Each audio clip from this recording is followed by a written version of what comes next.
as a directorate in the ministry, we are tasked with the responsibility of being able to provide water to rural communities on communal land and recently also on resettlement farms. Now, our task is to ensure that we supply water of acceptable quality and quantity to rural communities.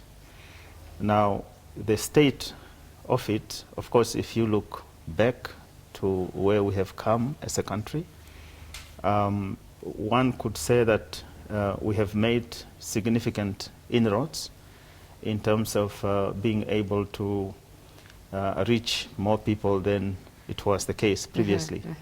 For instance, if you go back to, let's say, 92 or somewhere there, it was 43% coverage. Now, I think we can safely say we are 80% coverage. But of course, there are challenges. Yeah. And I think that is what you are alluding to. Yes, definitely. Yes. But you know, to sort of mitigate those challenges, the ministry has embarked on a project to convert traditional wells into modern water sources. Talk to us a bit about this project. Yes, what has happened is that, and maybe we should also then give it context, that the water supply and sanitation coordination is the directorate, or what was originally, well, previously used to be referred to as rural water supply.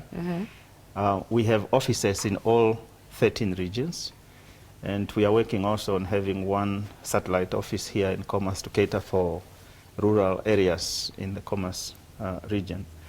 Now, what we have found, I think you would recall, I think it was covered probably by NBC, I think.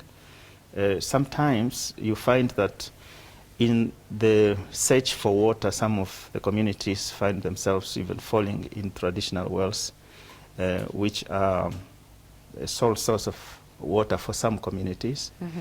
What we have then done as a ministry is to look at how best can we innovate this source of water supply and make it as safe as possible. And then we have, in that regard, entered into partnership with some friendly organizations or development partners, the FAO and GIZ.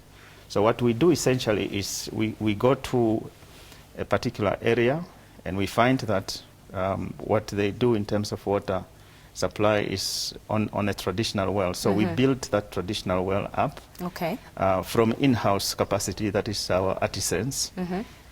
We build it up with bricks, and then we submerge a pump and then have solar panels on top. Then it functions like a modern borehole, as it were. All right. So this project has just started, and we are now rolling it out to many parts of the country. Of course, specifically, we are focusing that in Kunene, in Omsati, not much of Oshana, but Ohangwena, and then Oshkoto, more so east, northeast of Oshkoto, Kavango West, and Erongo, as well as Kavango East. I think that is our focus area.